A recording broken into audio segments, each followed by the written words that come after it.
Chers compatriotes, chers frères et sœurs africains, chers amis du Congo et d'Afrique, et tous ceux qui sont épris de justice et de paix, bonjour. Comme vous le savez, la République du Congo, gérée par Denis Sassou Nguesso, est devenue une prison à ciel ouvert pour les citoyens congolais. Les dirigeants congolais crient sur tous les médias nationaux et internationaux que le Congo est un état de droit. Le Congo est signataire de tous les traités et chartes internationaux des droits de l'homme. Pourtant, le citoyen congolais ne sait pas ce que c'est que le droit de l'homme. Le citoyen congolais ne sait pas ce que c'est que le droit de citoyen. Il y a une constitution en République du Congo dans laquelle il est stipulé que les Congolais ont des droits. Pourtant, on cherche ces droits-là, on ne sait pas où ils sont. Les Congolais vivent en prison chez eux. Ils sont pris en otage dans leur propre pays. Ils ont juste la liberté de déambuler sans rien faire, pas de travail, rien à manger. Ils ne vivent pas, ils existent. C'est tout ce qu'ils ont comme droit chez eux.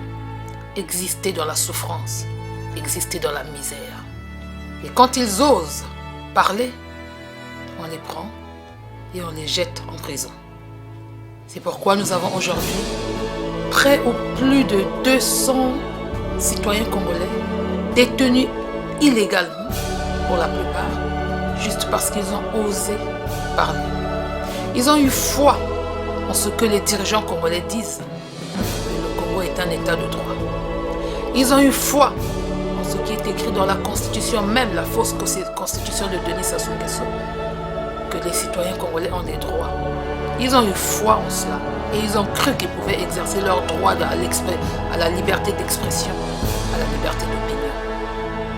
Parce qu'ils ont voulu parler pour la liberté des Congolais, pour la libération du Congo. Nos frères, nos maris, nos pères, nos fils ont perdu leur liberté. Aujourd'hui, nous nous retrouvons avec près ou plus de 200 prisonniers d'opinion en République du Congo, communément appelés prisonniers politiques. On ne peut même pas citer des noms tellement il y en a. Il y a des connus et des moins connus. Certains ont purgé leur peine et ils ont terminé. Pourtant, ils ne peuvent pas sortir. On les garde en prison comme otages et on leur colle d'autres crimes sur le dos.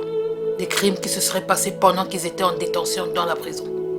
Voilà la République du Congo aujourd'hui, dirigée par Denis Sassou Nguesso. Comme vous le savez, chers compatriotes, Denis Sassou Nguesso, qui est à la fois l'État, la justice, la société civile et tout à la fois, a décidé qu'il va ouvrir les procès des détenus politiques qui sont détenus illégalement dans les prisons congolaises. Mais comme nous le savons, la justice congolaise est prise en otage par Denis Sassou Nguesso.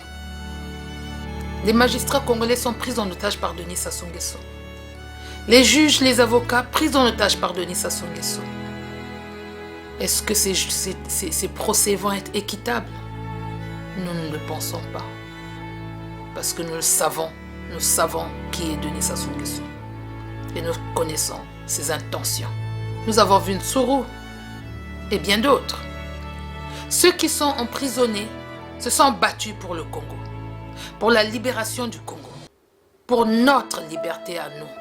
Ils ont perdu leur liberté pour que nous soyons libres. Aujourd'hui, ils vont passer devant le tribunal de la dictature pour aller répondre des crimes qu'ils n'ont pas commis. Ils ont parlé pour la libération de notre pays et ils ont perdu leur liberté pour cela. Allons-nous les abandonner entre les griffes du dictateur pour qu'il en fasse ce qu'il veut? La diaspora congolaise, dans toute son entièreté, a décidé de se tenir debout et d'agir pour ceux qui ont perdu leur liberté pour nous. La diaspora congolaise, donc, a lancé une campagne de collecte de fonds pour renforcer la défense de nos frères, de nos maris, de nos pères, de nos fils détenus dans les geôles de Denis Sassou Nguesso. Compte tenu du timing de la situation, cette collecte de fonds se fait sur 2 pôles. Le pôle 1 est géré par Paris, représenté par nos frères Marc Mapingu et Michel Ondongo Pandi, et cela ne concerne que la défense du général Mokoko, notre général, parce que son procès, comme vous le savez, s'ouvre bientôt. Nous n'allons pas le laisser, nous n'allons pas l'abandonner. Il se levait pour nous, agissant pour lui. Il faut soutenir sa défense. Et le pôle numéro 2 de cette campagne, qui est géré par l'ensemble de la diaspora et dirigé par nos frères de l'Amérique du Nord, est destiné à renforcer la défense de tous les prisonniers politiques sans exception. Tous nos prisonniers politiques doivent avoir le droit de se défendre. Et nous devons leur donner ce droit. Nous devons les soutenir. Pour le faire, on ne demande pas des millions. Nous savons que nous ne sommes pas des millionnaires. Aucun d'entre nous ne l'est. Mais nous avons la possibilité d'agir. Car des gouttes d'eau font l'océan. Des petites gouttes d'eau font des lacs. Des petites gouttes d'eau font des fleuves, des rivières et même des océans. Alors agissons ensemble. Parce que avant de compter sur les autres, nous devons d'abord compter sur nous-mêmes. Il est demandé à chaque Congolais d'aider. Ceux qui peuvent plus donneront plus. Mais ceux qui ne peuvent pas plus, nous sommes tous capables de donner 1 euro. Nous sommes tous capables de donner un dollar. Nous sommes tous capables de donner 1 livre. Pensons à nos frères. Ça pourrait être nous demain. Ça pourrait être un des nôtres demain. Donner 1 euro pour la défense de nos prisonniers politiques ne nous empêchera pas de manger. Donner 1 dollar pour renforcer la défense de nos prisonniers politiques ne nous empêchera pas de boire. Donner 1 livre pour la défense de nos prisonniers politiques ne nous empêchera pas de nous habiller chèrement. Pensons-y. Faisons parler notre cœur pour eux. Faisons parler notre cœur pour notre pays. Faisons parler notre cœur pour notre avenir. Parce que notre avenir se joue maintenant à travers ces prisonniers politiques. Pour cela, nous devons tous nous lever comme un seul homme et dire non à la dictature. Pour cela, nous devons soutenir ceux qui sont en train de combattre la dictature.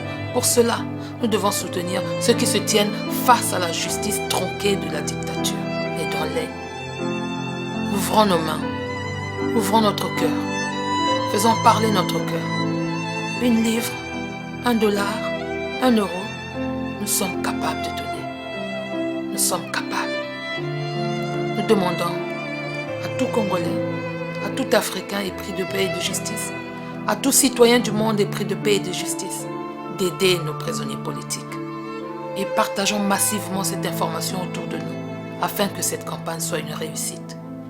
Sassou ne peut plus gagner. Le peuple doit gagner. Et le peuple gagne toujours. Agissons mes frères. Agissons mes sœurs. Agissons les amis. Faisons parler notre cœur. Donnons. Merci.